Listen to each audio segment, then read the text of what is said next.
யோவான் சுவிசேஷம் 17வது அதிகாரம். ஆண்டவராக இயேசு கிறிஸ்துவின் இந்த நீண்ட ஜெபத்தினுடைய கடைசி பகுதிக்கு நாம் வந்திருக்கிறோம். யோவான் சுவிசேஷம் 17வது அதிகாரம் 20 முதல் 26 வசனங்களை நான் வாசிக்கிறேன். John's gospel chapter 17 verse 20. நான் இவர்களுக்காக வேண்டிக் கொள்ளுகிறதும் அல்லாமல் இவர்களுடைய வார்த்தையினால் என்னை விசுவாசிக்கிறவர்களுக்காகவும் வேண்டிக் கொள்கிறேன். அவர்கள் எல்லாரும் ஒன்றாயிருக்கவும், பிதாவே, நீர் என்னை அனுப்பினதை உலகம் விசுவாசிக்கிறதுக்காக நீர் என்னிலேயும் நான் உம்மிலேயும் இருக்கிறது போல அவர்கள் எல்லாரும் நம்மில் ஒன்றாயிருக்கவும் வேண்டிக் கொள்கிறேன். நாம் ஒன்றாயிருக்கிறது போல அவர்களும் ஒன்றாயிருக்கும்படி நீர் எனக்கு தந்த மகிமையை நான் அவர்களுக்கு கொடுத்தேன். ஒருமைப்பாட்டில் அவர்கள் தேறினவர்களாய் இருக்கும்படிக்கும் என்னை நீர் அனுப்பினதையும் நீர் என்னில் அன்பாய் இருக்கிறது போல அவர்களிலும் அன்பாய் இருக்கிறதையும் உலகம் அறியும்படிக்கும் நான் அவர்களிலும் நீர் என்னிலும் இருக்கும்படி வேண்டிக் கொள்கிறேன். பிதாவே, உலக தோற்றத்திற்கு முன் நீர் என்னில் அன்பாய் இருந்தபடியினால் நீர் எனக்கு தந்த என்னுடைய மகிமையை நீர் எனக்கு தந்தவர்கள் காணும்படியாக நான் எங்கே இருக்கிறேனோ அங்கே அவர்களும் என்னோடு கூட இருக்க விரும்புகிறேன்.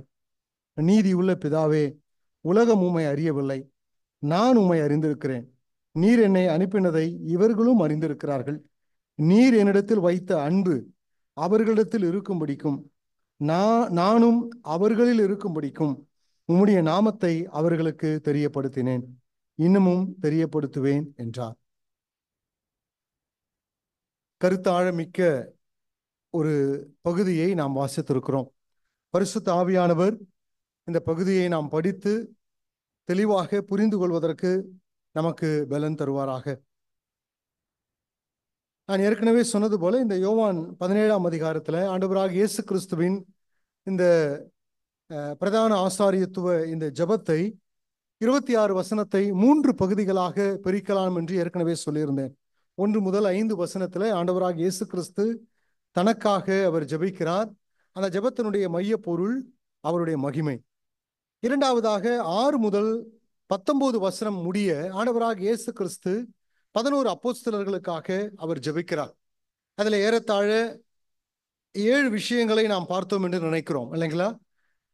அவர்களுடைய ஆவிக்குரிய ஒற்றுமை, பரிசுத்தம், பாதுகாப்பு, அவர்களுடைய எதிர்பார்த்தல், அதற்கு அடுத்ததாக அவர்களுடைய ஊழியம், இப்படி அநேக விஷயங்களுக்காக ஆண்டவராக இயேசு கிறிஸ்து 6 முதல் 19 வசனம் முடிய அவர் ஜெபிக்கிறார். 20 முதல் 26 வசனம் முடிய இனி விசுவாசிக்க போகிற ஒரு மக்கள் கூட்டத்திற்காக ஆண்டவராக இயேசு கிறிஸ்து இப்பொழுது ஜெபிக்க துவங்குகிறார். இந்த ஜெபத்தினுடைய 3வது கட்டத்திற்கு நாம் வந்திருக்கிறோம். ஆண்டவராக இயேசு கிறிஸ்து நமக்காக முதல் நூற்றாண்டில அவர் ஜெபித்ததை தான் நாம் இப்பொழுது வாசித்து ஆவியானவருடைய உதவியோடு கூட புரிந்து கொள்ள போகிறோம்.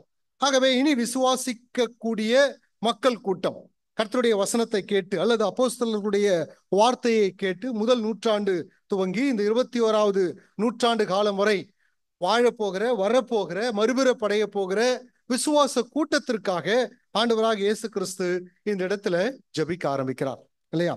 சரி, நாம் வாசித்த இந்த 6 வசனத்துல அவர் எதை முன்னிட்டு அவர் ஜெபிக்கிறார்? இந்த 6 வசனத்துல பிதாவுக்கு முன்பதாக நமக்காக ஜெபிக்கிறார் அல்லவா? அதனுடைய மைய பொருள் என்ன, தீம், இல்லைங்களா? என்னவா இருக்கும்? இந்த 6 வசனத்தை வாசிக்கும் பொழுது ஒருவேளை கவனிச்சிருந்தீங்கன்னா உங்களுக்கு தெரியும். கவனிக்கலையா? விசுவாசமா, குளோரியா? சரி, ஒரு வார்த்தை திரும்ப திரும்ப வருகிறது. 21 to 23 வரை நீங்க வாசிச்சீங்கன்னா 5 முறை ஒரு வார்த்தை வருகிறது. என்ன? Maybe one. கரெக்டா? அவர்கள் ஒன்றாய் இருக்க வேண்டும், இல்லையா? அடுத்தது 23வது வசனம் வாசிக்கிறேன். Perfect in oneness or unity, இல்லையா? அடுத்தது 24 முதல் 26 வரைக்கும் வாசிச்சீங்கன்னா அந்த யூனிட்டி அல்லது ஒன்னஸ் ஆண்டவர் வேறு விதமாக சொல்லுகிறார். எப்படி? டு பி வித் மீ, என்னோடு கூட அவர்கள் ஒன்றாய் இருக்க வேண்டும், இல்லையா? நான் அவர்களிலே ஒன்றாய் இருக்க வேண்டும். அப்போ இந்த 6 வசனத்தினுடைய மைய பொருள் என்ன விஷயத்தை இயேசு கிறிஸ்து முன்வைத்து அவர் ஜெபிக்கிறாருன்னு சொன்னா ஒரே வார்த்தை தான், என்னங்க? யூனிட்டி, இல்லையா? அல்லது ஒன்னஸ், அவர்களுடைய ஒற்றுமை அல்லது ஐக்கியம். இதற்காக தான் இயேசு கிறிஸ்து இந்த இடத்துல ஜெபிப்பதை நம்மால் வாசிக்க முடியும், புரிந்து கொள்ள முடியும், இல்லையா? இதுதான் இந்த 6 வசனத்தினுடைய தீம் வேர்ஸ், இல்லையா? சோ இதை மையமாக வைத்து இந்த 20 முதல் 26 வசனத்தை நான் இரண்டாக பிரித்திருக்கிறேன். என்னன்னா 21, 22, 23 இந்த 3 வசனத்துல யூனிட்டி இன் திஸ் வேர்ல்ட், அதாவது இந்த உலகத்தில் இருக்கக்கூடிய ஒற்றுமை அல்லது ஒன்னஸ், இதை நாம் இப்பொழுது வாசித்த 6 வசனத்துல முதல் 3 வசனத்துல நாம் இன்றைக்கு சிந்திக்க போகிறோம். அடுத்தது 24, 25, 26 அந்த 3 வசனத்துல யூனிட்டி இன் த ஹெவன், இல்லையா?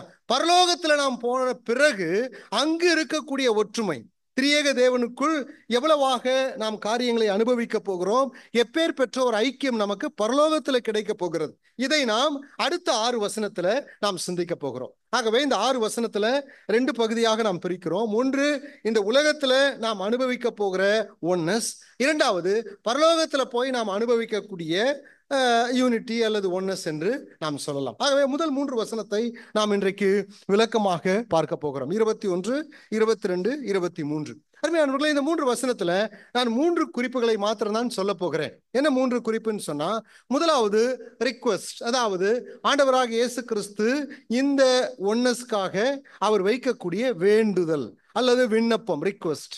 இரண்டாவதாக ரீசன், இல்லையா? அதாவது எதற்காக இந்த ஒற்றுமை வேண்டும் என்பதற்கான காரணத்தை அவர் முன்வைக்கிறார், இல்லையா? ரீசன். மூன்றாவது ரிசல்ட், இல்லையா? இது பதில் கிடைக்கப்படும் பொழுது என்ன பலன்கள் நமக்கு கிடைக்கும், இல்லையா? 3 குறிப்பு தான், ஞாபகத்துக்கு வச்சுக்கலாமா? சொல்லுங்க பார்க்கலாம். ரிக்வெஸ்ட், அடுத்தது ரீசன், அடுத்தது ரிசல்ட். 3 6 தான், இல்லை? ஞாபகத்துக்கு வச்சுக்கலாம், இல்லையா? சரி, இப்ப முதலாவதாக நான் நேரடியாக இந்த சப்ஜெக்டுக்குள்ள போயிடுறேன், இல்லையா? முதலாவதாக ரிக்வெஸ்ட், இல்லையா? என்ன விண்ணப்பத்தை இயேசு கிறிஸ்து இந்த இடத்துல வைக்கிறார்? நாம் ஏற்கனவே சொன்னது போல அநேக முறை இந்த பகுதியை வாசித்து தியானிக்கும் பொழுது ஒன்னஸை பத்தி தான் பேசுறார், இல்லையா? பிதாவே, அவர்கள் நம்மிலே ஒன்றாய் இருக்க வேண்டும், நீர் என்னிலேயும் நான் உம்மிலேயும் இருக்கிறது போல அவர்கள் எல்லாரும் நம்மிலே ஒன்றாய் இருக்க வேண்டும். ஆகவே இதை படிக்கும் பொழுது அநேக நேரத்தில் நாம் பிரசங்கம் கேட்டிருக்கிறோம். இந்த வேத பகுதியிலிருந்து அநேகர் பிரசங்கிக்கிறார்கள், ஆண்டவராகிய இயேசு கிறிஸ்து சபையினுடைய ஒற்றுமைக்காக அவர் ஜெபிக்கிறார் என்று சொல்லி, இல்லையா? அப்படி ஜெபம் பண்ணி இருந்தா முதல் தோன்றின சபையிலேயே என்ன வந்ததுங்க? முதல் நூற்றாண்டிலே முதல் சபை, அதற்கு தலைமைத்துவம் வகிப்பவர்கள் யார்? 11 அப்போஸ்தலர்கள் தான். என்ன வந்துச்சு? ஒரே பிரச்சனை என்ன? எங்க விதவைகளுக்கு ஒழுங்கா சோற போடுறது இல்லப்பா. எங்க விதவைகளுக்கு கொடுக்க வேண்டிய ஷேரை ஒழுங்கா கொடுக்க மாட்டாங்க. யாரு? இந்த யூதர்கள், இல்லையா?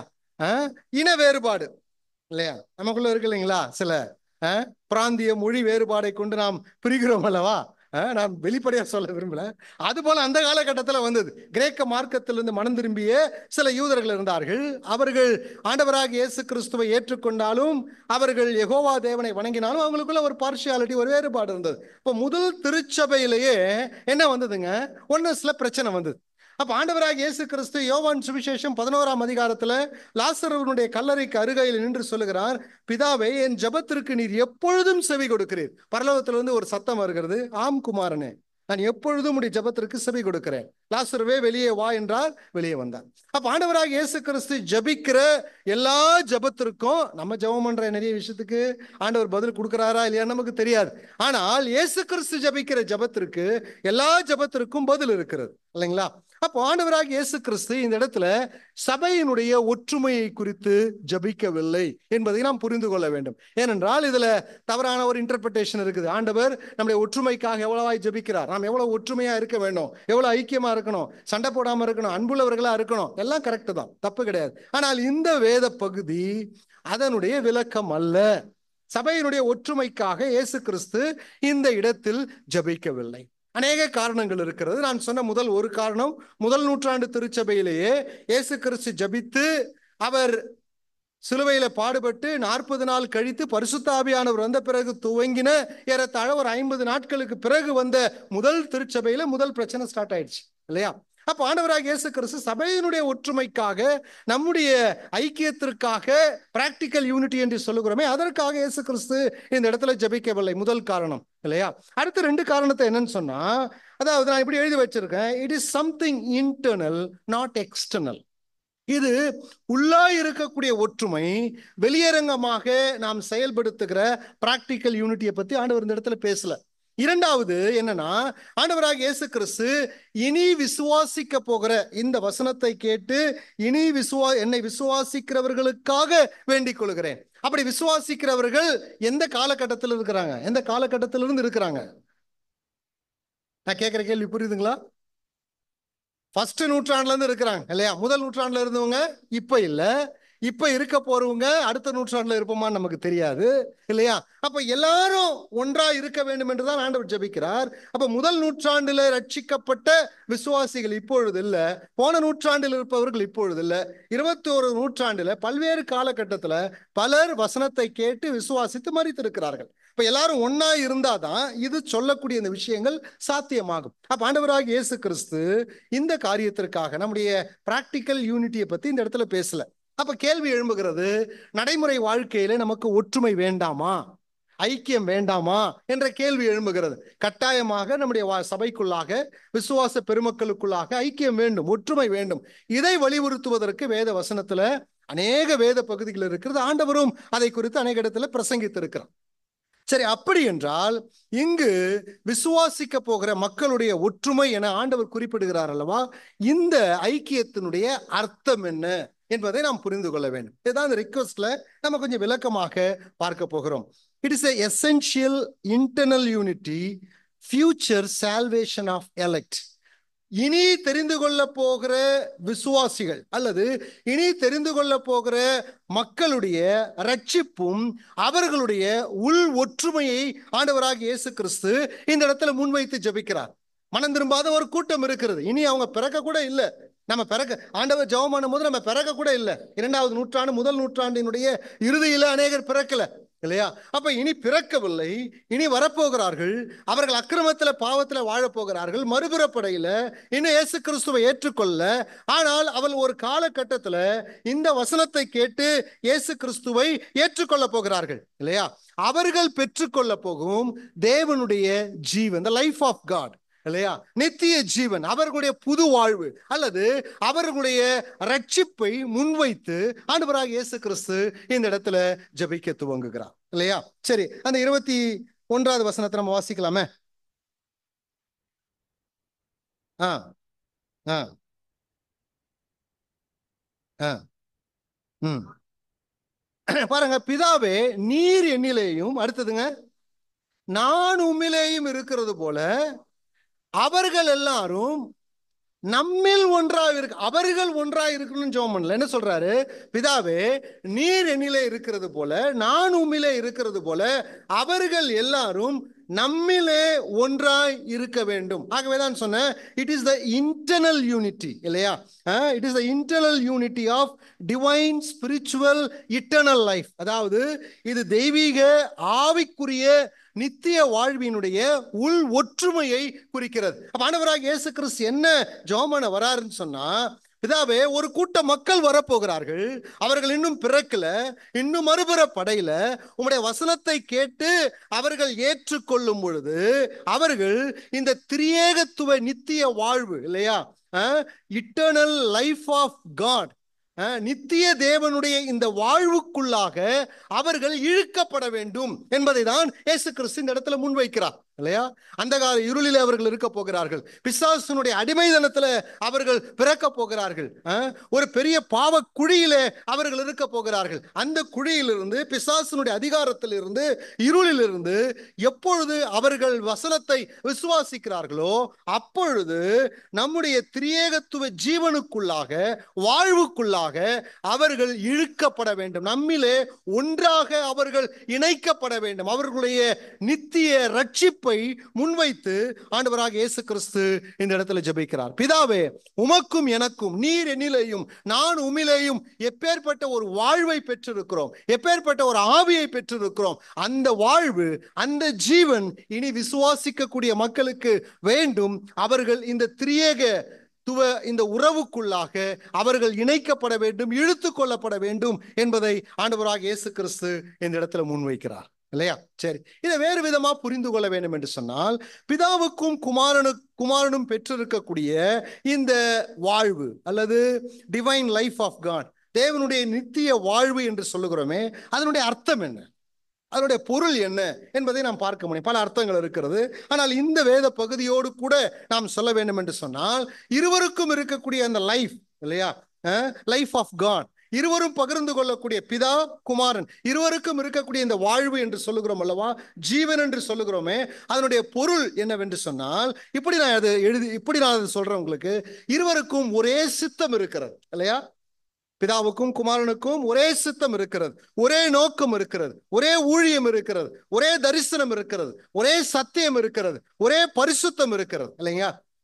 ஏனென்றால் இருவரும் ஒரே வாழ்வை பெற்றிருக்கிறார்கள். சரி, நான் உங்களுக்கு ஒரு உதாரணத்தின் மூலமாக விளக்குகிறேன் இல்லையா? திருமணம் பார்க்கும் பொழுது கணவன் மனைவியை பார்த்து சொல்றாரு, நீதான் என்னுடைய உயிர் அப்படின்னு சொல்றாங்க. சொல்றியாப்பா? சொல்றது இல்லை, விட்டுருங்க இல்லையா? மனைவி கணவனை பார்த்து சொல்றாங்க, நீதான் என் உயிர், என் ஜீவன் அப்படின்னா என்ன அர்த்தம்? ரெண்டு பேரும் ஒரே உயிர் இல்லையா? அவங்க உங்களை பாக்குறாங்க இல்லையா? ரெண்டு பேருக்கும் ஒரே உயிர், ஒரே ஜீவன் அப்படின்னா என்ன? என்னுடைய விருப்பம் தான் உன்னுடைய விருப்பம், உன்னுடைய சித்தம் தான் என்னுடைய சித்தம் இல்லையா? உன் வாழ்க்கையில நீ எதை விருப்பப்படுறியோ அதை நான் செய்யறேன். ஒரே நோக்கம், ஒரே சித்தம், அதனுடைய ஒரு சினானிம்ஸ் என்று சொல்லலாம் அல்லவா? இன்னொரு வார்த்தை தான் ஜீவன் என்று சொல்லுகிறோம். என் ஜீவன், என் உயிர் என்று சொல்லுகிறோம். இப்ப குமாரன் பிதா இருவருக்குள் இருக்கக்கூடிய வாழ்வு என்று சொல்லும் பொழுது அதனுடைய ஒரு எக்ஸ்பிளனேஷன் சொன்னா, இருவருக்கும் ஒரே நோக்கம் இருக்கிறது, ஒரே சித்தம் இருக்கிறது. ஆகவே தான் ஆண்டவராக இயேசு கிறிஸ்து சொல்லும் பொழுது, என்னை கண்டவன் என் பிதாவை கண்டான். இது நிறைய பேருக்கு புரியல இல்லையா? எப்படி ஒரு பிதாவை இவர் மூலமா பார்க்க முடியும்? என்னை கண்டவன் பிதாவை கண்டான், நானும் பிதாவும் ஒன்றா இருக்கிறேன். ஏன்? பிதாவின் சித்தம் எதுவோ அந்த சித்தத்தை நான் செய்யறேன். பிதா எதில் மகிமைப்படுவாரோ அதை தான் நான் செய்யறேன். என் பிதா சொன்னதை தவிர வேறு ஒன்றும் செய்கிறது இல்லை. நான் பிதா அறியாமல் ஒன்றும் செய்கிறது இல்லை, குமாரன் அறியாமல் பிதா ஒன்றும் செய்கிறது இல்லை. காரணம், இருவருக்கும் ஒரே வாழ்வு இருக்கிறது, இருவருக்கும் ஒரே ஜீவன் இருக்கிறது இல்லைங்களா? ஒரே ஜீவன் இருக்கிறது. நீங்க ஒண்ணு புரிஞ்சுங்க, இந்த ட்ரினிட்டி அப்படின்றத எக்ஸ்பிளைன் பண்ணோம்னா என்ன சொல்றது, பண்ணிட்டே போகலாம். அதுல நிறைய பிரச்சனைகளும் இருக்குது இல்லையா? நான் பிரச்சனைக்குள்ள போல, பாசிட்டிவான விஷயங்களை மாத்திரம் உங்களுக்கு முன்பாக வைக்கிறேன். அதாவது the life of Trinity and unity, அதாவது திரியேகத்துவ வாழ்வு மற்றும் ஒற்றுமை. நான் சொல்றது புரியுதுங்களா? The life of Trinity and unity, திரியேகத்துவ வாழ்வு ஒற்றுமை என்ற ஒன்று இல்லாமல் இருக்கும் என்றால், வேத புத்தகத்துல கடவுளுடைய கம்யூனிகேட்டபிள், அதாவது தொடர்பு கொள்ளக்கூடிய குணலட்சணங்களை உங்களாலும் என்னாலும் புரிந்து கொள்ள முடியாது. நான் திருப்பி சொல்றேன், புரியுதுங்களா நான் சொல்றது? தூக்கம் வருதா? இல்ல. அதாவது life of Trinity and unity, திரியேகத்துவ வாழ்வு, அவர்கள் இருவர்களுக்கும் இருக்கக்கூடிய நித்திய வாழ்வு மற்றும் ஐக்கியம் என்ற இந்த ஒரு கான்செப்ட் வேத புத்தகத்துல இல்லைன்னு சொன்னா, தேவன் திரியேகத்துவ தேவனாய் இல்லாமல் ஒன்றாக தான் இருக்கிறார். பிதா குமாரன் பரிசுத்த ஆவி இல்லாமல் உலகத்துல பாத்தீங்கன்னா ஹல்லா அப்படின்றாங்க, ஒரே கடவுள் அப்படின்னு சொல்றாங்க இல்லையா? உங்க கடவுள் மூன்றா இருக்கிறார். அப்படி மூன்றாக பிரித்து வேத புத்தகம் நமக்கு சொல்லவில்லை என்று சொன்னால், இந்த life of Trinity and unity இது இல்லைன்னு சொன்னா, கடவுளுடைய குணலட்சணங்கள் சில இருக்கிறது. கடவுள் என்பதற்கு சில ஆட்ரிபியூட்ஸ் இருக்கு, அது மாறாது. ஆனா கடவுள் நம்மோடு கூட பகிர்ந்து கொள்ளக்கூடிய, தொடர்பு கொள்ளக்கூடிய சில குணலட்சணங்கள் இருக்கிறது, அதுவும் மாறாது. ஆனால் நம்மால் அதை புரிந்து கொள்ள முடியாது. உதாரணத்துக்கு, கடவுள் அன்புள்ளவரா இருக்கிறார். எப்படி புரிஞ்சுக்கிறீங்க? சொல்லுங்க, கடவுள் அன்புள்ளவர் எப்படி புரிஞ்சுக்கிறீங்க? அவருடைய குமாரனை அவர் நேசிக்கிறார் இல்லைங்களா? குமாரனை கொடுத்தாரு, எல்லாம் கரெக்ட் தான். எப்படி கொடுத்தாரு? தம்முடைய ஒரே பேரான குமாரன் என்று பாராமல், பிதாவே ஞானஸ்தானம் பெற்று கரையேறும் பொழுது என்ன சொல்றாரு? இவர் என்னுடைய நேசகுமாரன். அப்ப அன்பை நம்ம எப்படால புரிஞ்சுக்க முடிகிறது?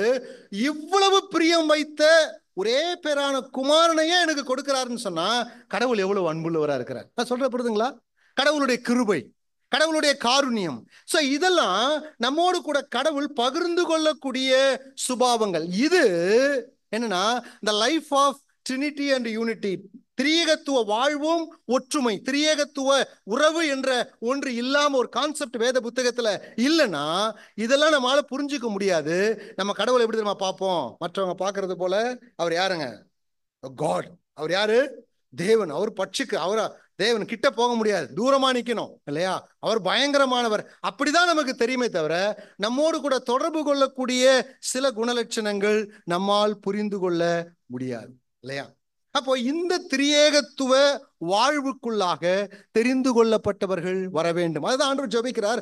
நீர் என்னிலேயும் நான் உம்மிலேயும் இருக்கிறது போல அவர்கள் நம்மில் ஒன்றாய் இருக்க வேண்டும். அதனுடைய அர்த்தம் என்ன? நாம் தேவனாய் மாறப்போகிறோம் என்று அல்ல. என்ன சொல்றாரு? இந்த உறவுக்குள்ளாக அவர்கள் வசனத்தை கேட்டு வரும் பொழுது ஆண்டவர் சொல்றார் இல்லைங்களா?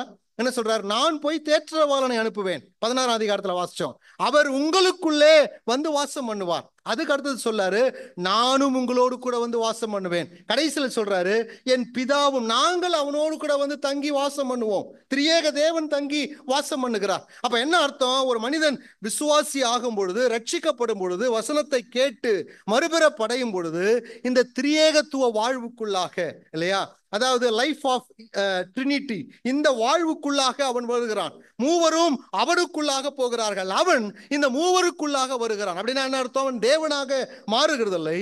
தேவனுடைய ஜீவன், தேவனுடைய நித்திய ஜீவன், அவருடைய சுபாவம், புது சிருஷ்டிப்பு, புது வாழ்வு, இவைகளை எல்லாம் பெற்றுக்கொள்கிறான். அல்லது இப்படி சொல்லணும்னா, கிறிஸ்துவுக்குள் கடவுள் வைத்திருக்கக்கூடிய சகல ஆவிக்குரிய ஆசீர்வாதங்களும் அவனுக்கு உரிதாக மாற்றப்படுகிறது. நாம் தேவனாக மாறுகிறதில்லை, ஆனால் தேவன் என்னென்ன ஆவிக்குரிய ஆசீர்வாதங்களை வைத்திருக்கிறாரோ, மனிதனுக்கு கொடுக்க வேண்டும் என்று என்னென்ன காரியங்களை வைத்திருக்கிறார்கள், எல்லாவற்றையும் கிறிஸ்துவுக்குள் நாம் பெற்றுக்கொள்கிறோம். அப்ப ஒரு மனிதன் ரட்சிக்கப்படும் பொழுது இல்லையா, யோசிச்சு பாருங்க, கடவுளை அல்லது தேவனை மேலோட்டமாகவோ அரைகுறையாகவோ சந்தேகத்துடனோ குழப்பத்துடனோ அல்ல, எப்படி நாம் அறிந்து கொள்கிறோம்? மிக நெருக்கமாக நாம் ஆண்டவரை புரிந்து நெருக்கமான ஒரு உறவுக்குள்ளாய் வருகிறோம். ரட்சிப்புன்றது ஒரு சாதாரணமான விஷயம் இல்லைங்க இல்லையா? ரட்சிப்புன்றது சாதாரணமான விஷயம் அல்ல, கிருபையினால கொடுக்கப்படுகிற ஒரு விஷயம் தான். ஆனால் ரட்சிக்கப்பட்டு ஒரு மனிதன் மனம் திரும்பும் பொழுது, வசனத்தை கேட்டு ஒரு மனிதன் விசுவாசியாக மாற்றப்படும் பொழுது அவன் எங்கு வருகிறான்? அந்தகார இருளினுடைய அதிகாரத்திலிருந்து விடுதலை பெற்று இல்லையா, the life of Trinity, பிதா குமாரன் பரிசுத்தாவி என்று இணைக்கப்பட்டிருக்கக்கூடிய உறவுக்குள்ளாக அவன் இணைக்கப்படுகிறான். ஒன்னஸ், அதற்குள்ளாக அவன் நெருக்கமாக ஐக்கியம் கொள்கிறான். மூவரும் அவனுக்குள்ளாக அவர்கள் பிரவேசிக்கிறார்கள், ஒன்றாக கலக்கிறார்கள் இல்லையா? ஆகவே நாம் தேவனை ஏதோ மேலோட்டமாக ஒரு பிம்பமாக தெளிவற்ற நிலைமையில நாம் கடவுளை நெருங்கவில்லை. நம்முடைய ரட்சிப்பு மிக நெருக்கமாக கடவுள் அண்டையில கொண்டு போயிருக்கிறது. ஆகவே அப்போஸ்தலனாகிய பவுல் கலாத்தியர் நிருபத்தில் எழுதும் பொழுது, நாம் பயத்தோடும் எப்படி போலங்க எப்படி போல, நாம பழைய ஏற்பாட்டில் இருக்கக்கூடிய ஆசாரியர்கள் போனது போல எப்படி போறோம்? அப்பா பிதாவே என்று அழைக்கக்கூடிய புத்திர சுவிகாரத்தினுடைய ஆவியோடு கூட நாம் போகிறோம். காரணம் என்ன?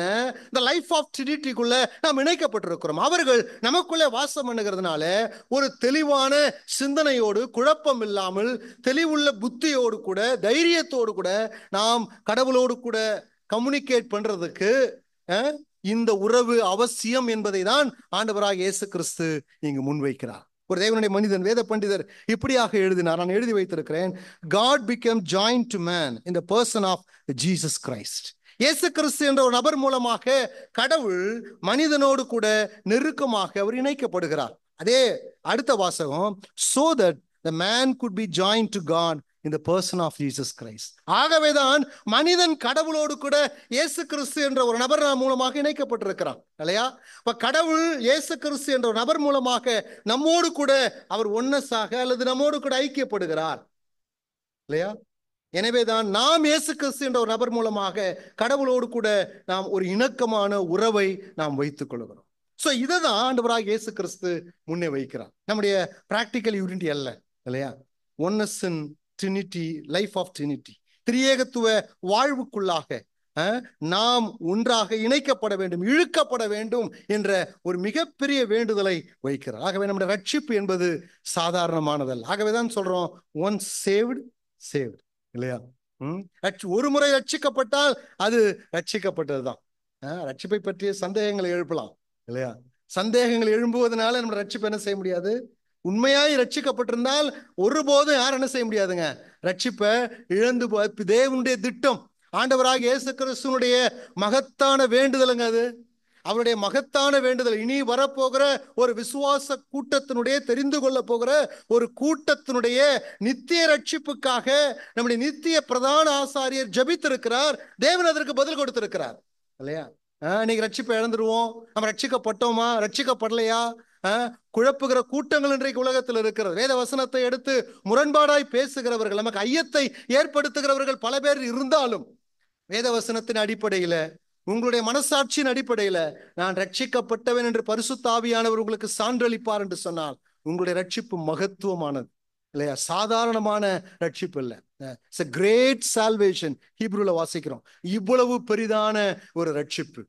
திஷ்டாந்தகமாக, பிம்பமாக, மங்கலான நிழலிலே, அல்லது என்ன சொல்றது, ஒரு அரை ஒளிவட்டத்துல அரைகுறையாக நாம் கடவுளை காணவில்லை. முழுமையாக நித்திய திரியேகத்துவ வாழ்வுக்குள்ளாக நாம் இழுக்கப்பட்டு இணைக்கப்பட்டிருக்கிறோம். இது ஆண்டவருடைய வேண்டுதல் இல்லையா, இது அவருடைய ரிக்வெஸ்ட். அடுத்ததாக இரண்டாவது ரெண்டு காரணத்தை நான் சொல்லி முடிச்சிடுறேன் இல்லையா. இரண்டாவது ரீசன் இல்லையா. அப்ப ஆண்டவர் இதை ஜெபிக்கிறார் அல்லவா, தெரிந்து கொள்ளப்பட போகிற மக்கள் அவர்கள் இருளின் அதிகாரத்திலிருந்து விடுதலை பெற்று இந்த இட்டர்னல் லைஃப் ஆஃப் ட்ரினிட்டி, திரியேகத்துவ நித்திய வாழ்வுக்குள்ளாக அவர்கள் இழுக்கப்பட வேண்டும், ஒன்றாக இணைக்கப்பட வேண்டும் என்ற வேண்டுதலை முன்வைத்து அதற்கான காரணத்தை சொல்லுகிறார். பிதாவே, நான் இப்படி ஜெபிப்பதற்கான காரணம் தெரியுமா, ரீசன் தெரியுமா? ரெண்டு ரீசனை ஆண்டவராக இயேசு கிறிஸ்து முன்வைக்கிறார். என்ன முதல் ரீசன்? 22வது வசனத்தை வாசிங்க. நல்லா கவனிங்க. நாம் ஒன்றாய் இருக்கிறது போல அவர்களும் ஒன்றாய் இருக்கும்படி. எப்படி?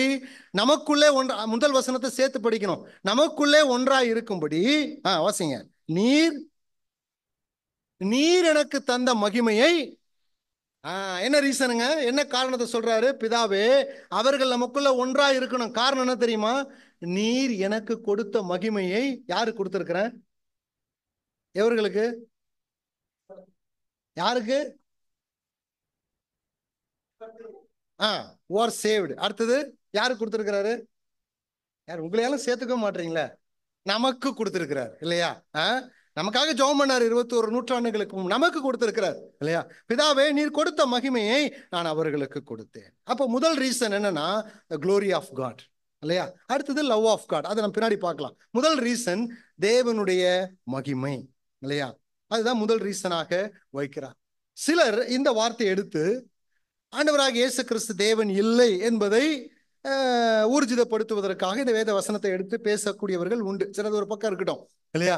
பாருங்க, பிதா குமாரனுக்கு மகிமையை கொடுத்திருக்கிறார் இல்லையா. அப்படித்தானே வாசிக்கிறோம். நீர் எனக்கு கொடுத்த மகிமை, அதாவது திரியேகத்துவம், அதாவது ட்ரினிட்டி என்ற அந்த ரிலேஷன்ஷிப்ல வரும்பொழுது பிதாவுக்கு என்ன மகிமை இருக்கிறதோ இயேசு கிறிஸ்துவுக்கும், சன் ஆஃப் காட், அவருக்கு என்ன இருக்குதுங்க, அந்த மகிமை இருக்கிறது. பிதா அவருக்கு மகிமை கொடுக்க வேண்டிய அவசியம் இல்லை. அவர் தன்னில் தான் மகிமையிலே நிறைவுள்ளவராய் இருக்கிறார். பிதா எவ்வளவு மகிமை, எத்தனை பர்சன்டேஜ் இருக்கிறதோ முழுமையாக இயேசு கிறிஸ்துவும் அதே மகிமையில தான் இருக்கிறார். ஆகவே பிதா குமாரனுக்கு, தேவகுமாரனுக்கு, அதாவது ட்ரினிட்டி என்ற அந்த உறவில எந்த மகிமையும் அவருக்கு கொடுக்க வேண்டிய அவசியம் இல்லை. ஆனா இந்த சன் ஆஃப் காட் இல்லையா, இந்த தேவகுமாரன் மனுஷகுமாரனாக மாறும் பொழுது அவர் பிதாவுக்கு கீழ்ப்பட்டவராக வருகிறார். எபிரேயர்ல வாசிக்கிறோம் அல்லவா, அவர் தேவ தூதரிலும் சற்று சிறியவராக்கப்பட்டிருந்தார் இல்லையா. அவர் பிதாவுக்கு கீழ்ப்பட்டவராக ஒரு மனிதனாக வரும் பொழுது இப்பொழுது பிதா என்ன செய்யறார்னா, அவர் மகிமையை அவருக்கு கொடுக்கிறார். அதனுடைய அர்த்தம் என்ன? அவருடைய மகிமையை கிறிஸ்துவின் மூலமாய் உலகத்துல வெளிப்படுத்துகிறார் இல்லையா. அதுதான் அதனுடைய அர்த்தம். பாருங்க, சில வசனத்தை வாசிக்கலாம். யோவான் 1ஆம் அதிகாரம் 14வது வசனம் வாசிங்க. யோவான் 1:14.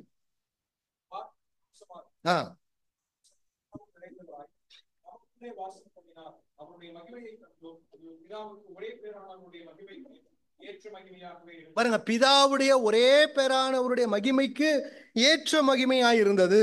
2 கொரிந்தியர் 3ஆம் அதிகாரம் 18வது வசனம், 2 கொரிந்தியர் 4ஆம் அதிகாரம் 6வது வசனம் என்ன வாசிக்கிறோம்? தேவன் இயேசு கிறிஸ்துவின் முகத்தில் உள்ள தமது மகிமையாகிய அறிவாகிய ஒளியை, அப்படிதான் அங்க இருக்கு. தேவன் இயேசு கிறிஸ்துவின் முகத்தில் உள்ள தமது மகிமை. அப்ப பிதாவுடைய மகிமை இயேசு கிறிஸ்துவின் மூலமாய் உலகத்துல வெளிப்படுகிறது. எபிரேயர் 1:3 இவர் அவருடைய மகிமையின் பிரகாசமும் என்று வாசிக்கிறார் இல்லையா?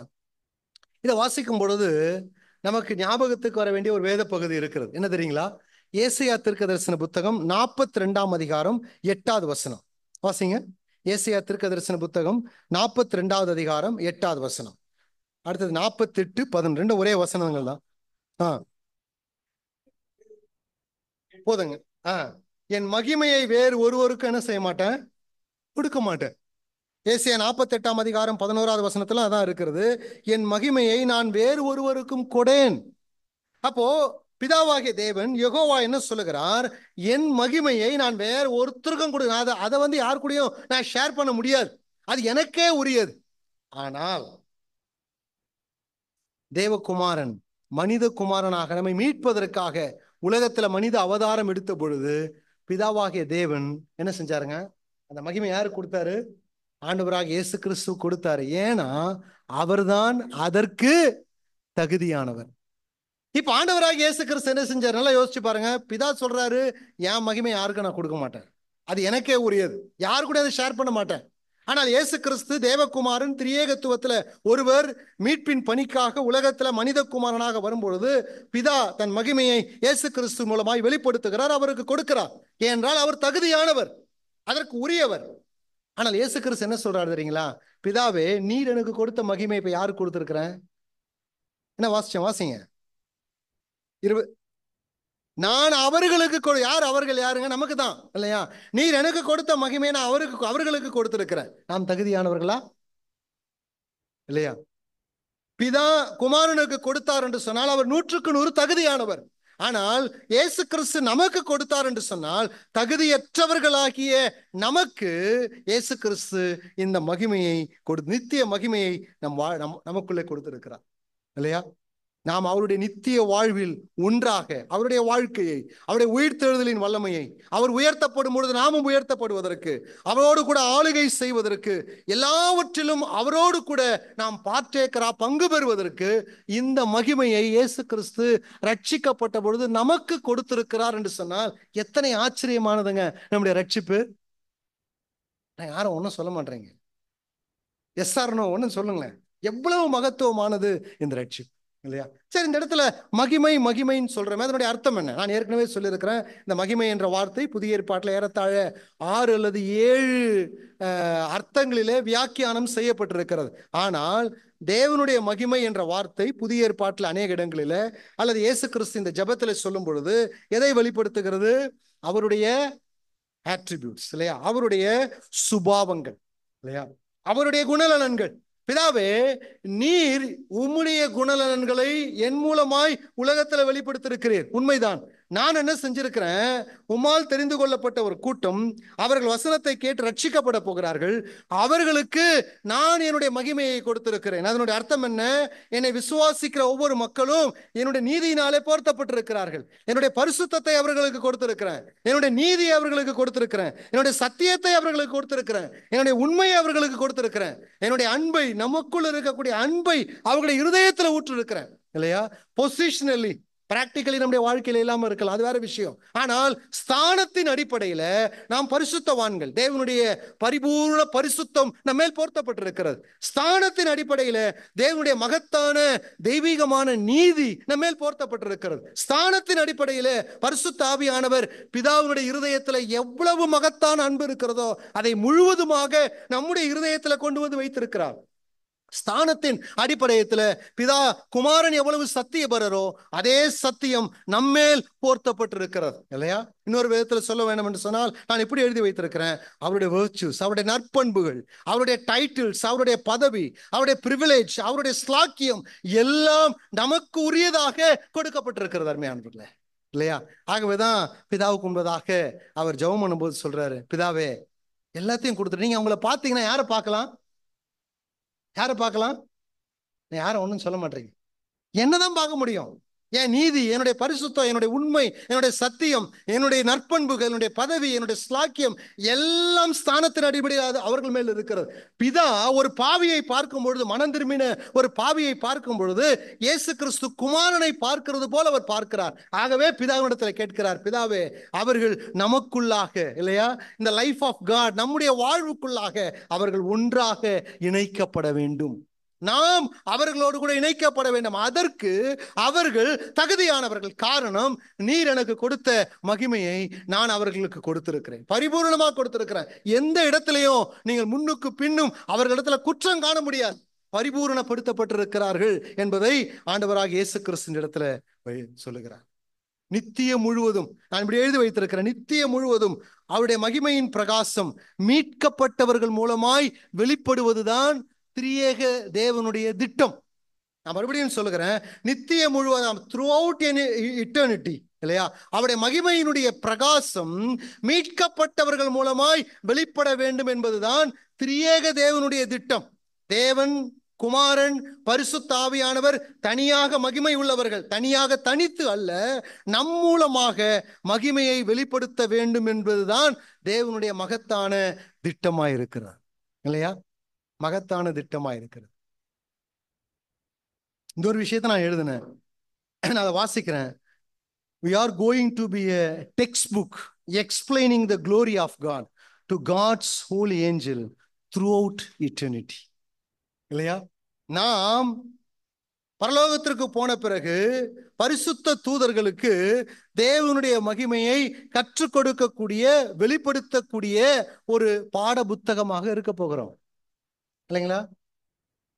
ஆண்டவரே, நீர் எவ்வளவு நீதி உள்ளவர் அப்படின்னு கேப்ரியல் போய் பிதாவினிடத்திலேயோ இயேசு கிறிஸ்துவிடத்துல கேட்டா கேப்ரியலுக்கு புரியுமா, புரியாதா? யாரும் ஒன்றும் சொல்ல மாட்டீங்களா? கண்டிப்பா புரியும், இல்லையா? ஆண்டவரே, நீர் எவ்வளவு பரிசுத்தம் உள்ளவர், இல்லையா?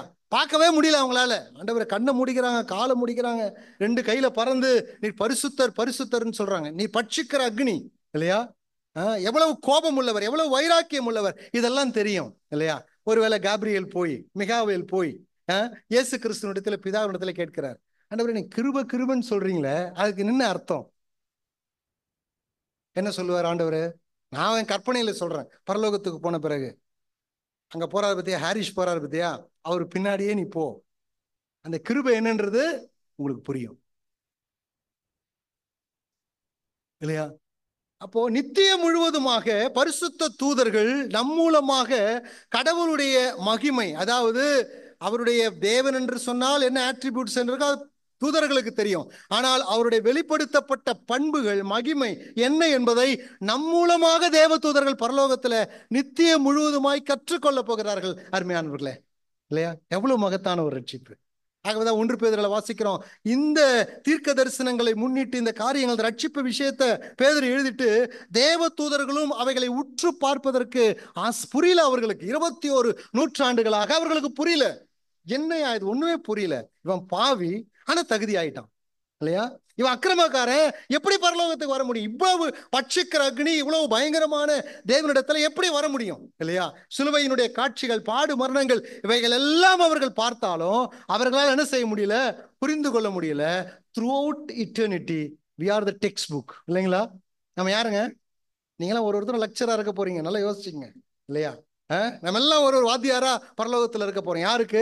தேவ தூதர்களுக்கு கடவுளுடைய மகிமை, மேன்மை என்ன என்பதை சொல்லி கொடுக்க போகிறோம், இல்லையா? இதுதான் தேவனுடைய திரியேக தேவனுடைய திட்டம், தனித்து அல்ல, இல்லையா? நம் மூலமாக நித்திய முழுவதும் கடவுளுடைய மகிமை என்ன என்பதை அவர் வெளிப்படுத்துவதற்கு திட்டம் உள்ளவராயிருக்கிறார், இல்லையா?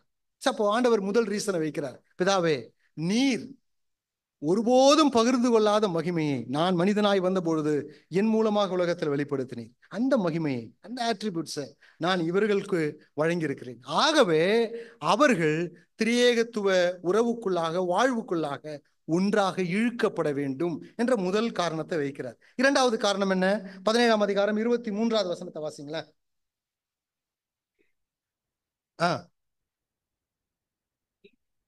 நல்லா பாருங்க. நீர் என்னில் அன்பாய் இருக்கிறது போல அவர்களில் அன்பாய் இருக்கிறதையும் உலகம் அறியும்படிக்கும் நான் அவர்களிலும் அவர்கள் என்னிலும் அல்லது நம்மிலும் இருக்கும்படி வேண்டிக் கொள்ளுகிறேன். ஏன் பிதாவே? என்ன காரணம்? பிதாவே, நீ யாருக்கிட்ட அன்பா இருக்கீங்க? அவர்களில் அன்பா இருக்கீங்க இல்லையா? லவ் ஆஃப் காட், முதல் க்ளோரி ஆஃப் காட். இரண்டாவது என்ன சொல்றாரு? கடவுளுடைய அன்பு. இந்த ரட்சிப்பு, இந்த யூனிட்டி, தேவன் நமக்கு கொடுத்திருக்கிற மகிமை, இது எல்லாவற்றுக்கும் மூல காரணம் கடவுளுடைய அன்பு. தேவன் அன்பாகவே இருக்கிறார். பிதாவே, நீர் அன்பாகவே இருக்கிறீர். அது மாத்திரமல்ல, இவர்களிலே நீர் அன்பா இருக்கிறதுனால நான் இதை சொல்றேன். என்ன? அவர்கள் நம்முடைய வாழ்வுக்குள்ளாக, திரியேகத்துவ உறவுக்குள்ளாக அவர்கள் இழுக்கப்பட வேண்டும், ஒன்றாக இணைக்கப்பட வேண்டும். நாம் அவருக்குள், அவர்கள் நமக்குள் இருக்க உதவி செய்யும் என்று அவர் ஜெபிக்கிறார். ஆண்டவராகிய இயேசு கிறிஸ்துவை பிதாவாகிய தேவன் எவ்வளவாய் நேசித்தார் இல்லைங்களா? எவ்வளவாய். நான் 3 விஷயத்தை எழுதி வச்சிருக்கிறேன். He loved the Son infinitely. ஆண்டவர் பிதாவாகிய தேவன் கிறிஸ்துவின் மேல் வைத்த அன்பை நம்மால் வரையறுக்க முடியாது. இவ்வளவுதான் அப்படின்னு சொல்ல முடியாது இல்லையா? அதாவது வரையறுக்கக்கூடிய அன்பு அல்ல. இரண்டாவதாக, he loved the Son eternally.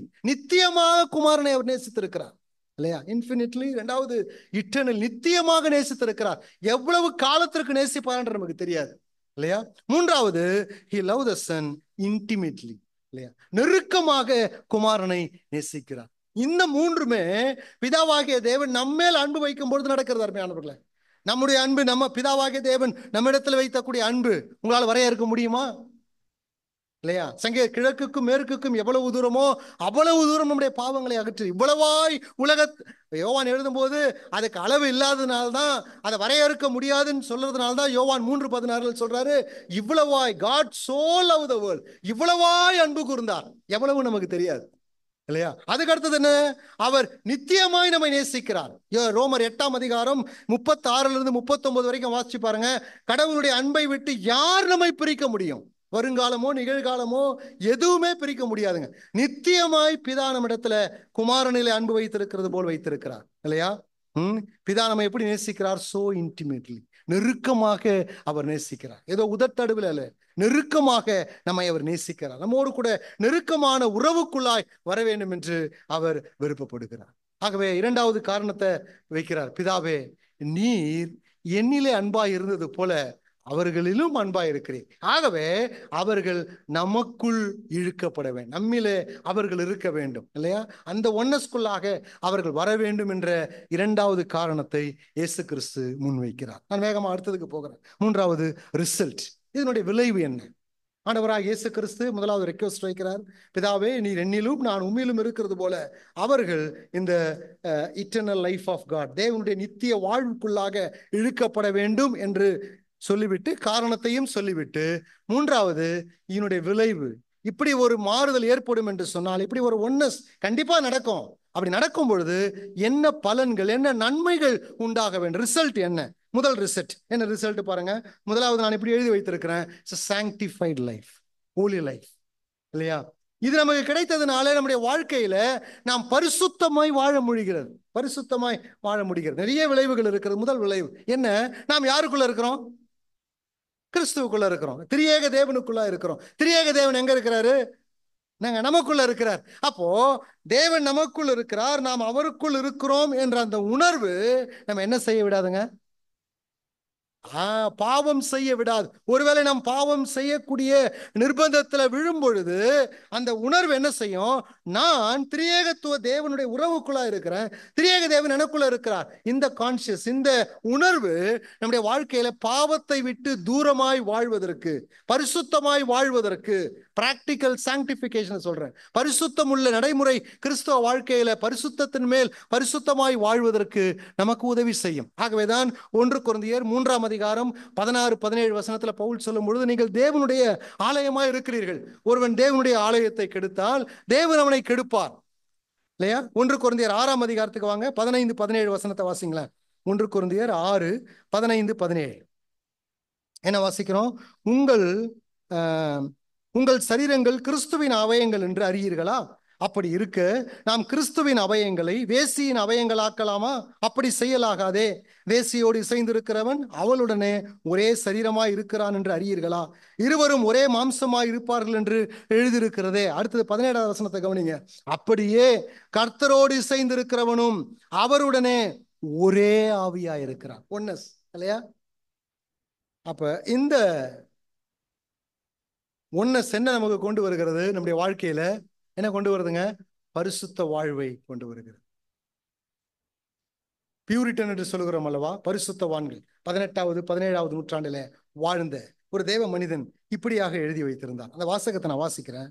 Being one with Father, the Son, and the Holy Spirit is infinitely more joyous and blessed than all the comfort, riches, and sin of the world.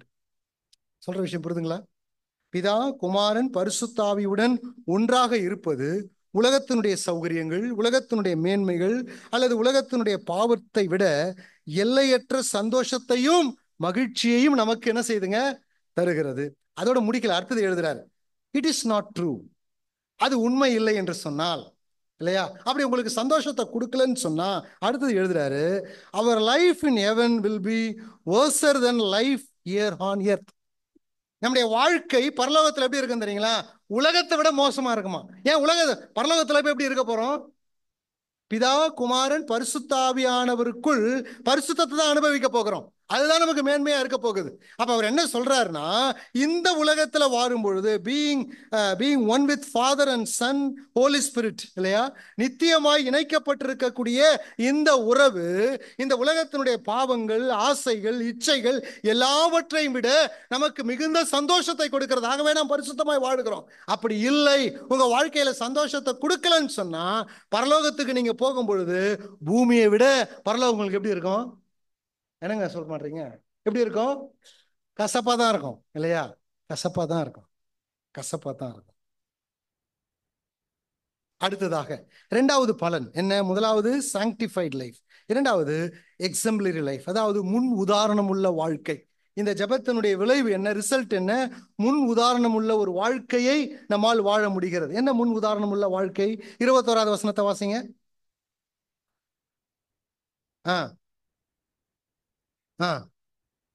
நல்ல கவனிங்க. முதலாவது, உலகம் அவரை விசுவாசிக்கும்.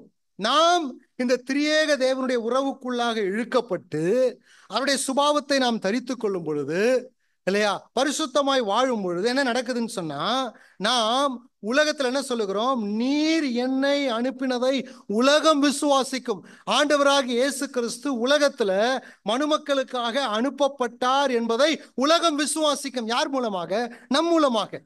பாருங்க, இந்த இடத்துல வாசிக்கும் பொழுது இந்த 21வது வசனத்தை இங்கிலீஷ்ல வாசிங்க யாராவது.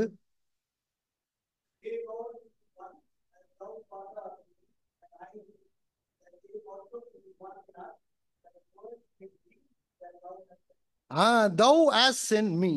நீர் என்னை அனுப்ப, சென்ட் என்ற வார்த்தை, thou hast sent me.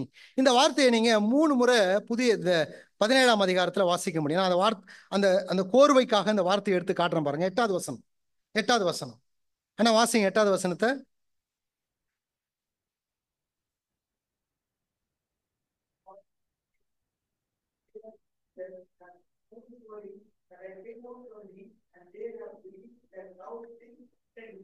பாருங்க, அவர்கள் நீர் என்னை அனுப்பினதை விசுவாசித்திருக்கிறார்கள், இல்லையா? thou hast sent me. நீர் என்னை அனுப்பினதை விசுவாசித்திருக்கிறார்கள். மறுபடியும் 18வது வசனத்தில் ஆண்டவர் அதே அந்த sent me என்ற வார்த்தையை மறுபடியும் பயன்படுத்துகிறார். வாசிங்க 18வது வசனத்துல. நீர் என்னை உலகத்தில் அனுப்பினது போல அவர்களையும் உலகத்தில் அனுப்புகிறேன். நீர் என்னை அனுப்பினதை இவர்கள் விசுவாசித்திருக்கிறார்கள், ஆகவே நான் இவர்களை உலகத்தில் அனுப்புகிறேன். எதற்காக? இப்ப வாசிங்க 21வது வசனத்துல என்ன வாசிக்கிறோம்? உலகம் என்னை விசுவாசிப்பதற்காக. நான் உம்மிடத்திலிருந்து வந்தேன் என்பதை உலகம் விசுவாசிக்க வேண்டும் என்பதற்காக நான் இவர்களை உலகத்திற்கு அனுப்புகிறேன், இல்லையா? அப்ப இந்த ஒன்னஸ்குள்ளாக, அதாவது திரியேக தேவனுடைய அந்த வாழ்வுக்குள்ளாக, உறவுக்குள்ளாக நாம் இணைக்கப்படும் பொழுது ரட்சிக்கப்பட்ட விசுவாசிகள் மூலமாக உலகம் என்ன செய்யும்? இயேசு கிறிஸ்து பிதாவாகிய தேவனால நம்முடைய ரட்சிப்புக்காக உலகத்திற்கு அனுப்பப்பட்டவர் என்பதை நம்முடைய முன் உதாரணம் உள்ள பரிசுத்தம் உள்ள வாழ்க்கையினால அவர்கள் புரிந்து கொள்கிறார்கள். இரண்டாவது என்ன நடக்குது? 23வது வசனத்தை வாசிங்க. 23வது வசனத்தை.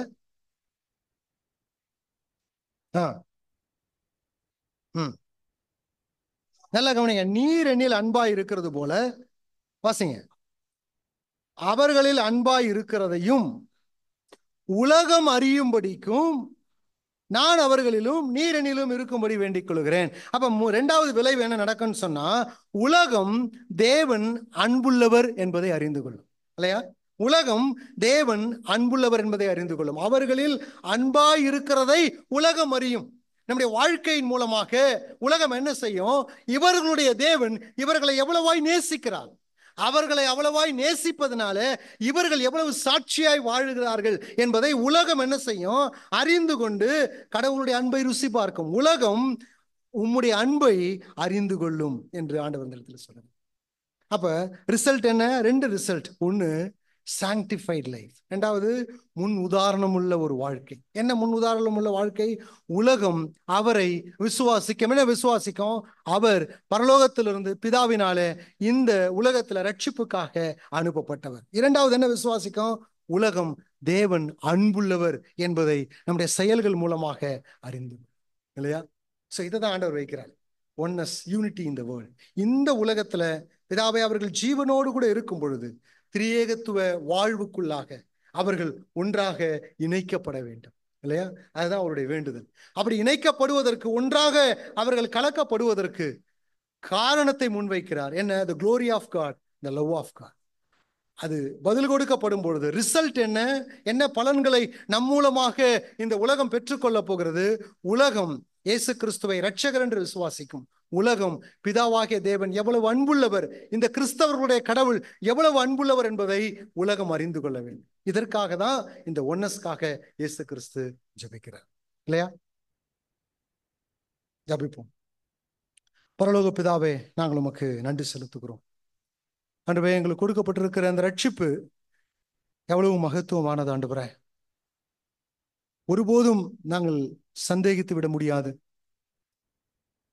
அநேக நேரத்தில் எங்களுடைய வாழ்க்கையில வரக்கூடிய பாவங்கள், எங்களுடைய வாழ்க்கையில தடுமாறி சில சமயத்துல விழும்பொழுது நாங்கள் அநேக நேரத்தில் யோசிக்கிறோம், நாங்கள் ரட்சிப்பை இழந்து விட்டோமா அல்லது ரட்சிக்கப்பட்டோமா என்ற ஐயங்களை, கேள்விகளை பிசாசு எங்கள் மத்தியில கொண்டு வந்து வைக்கிறான் ஆண்டவரே.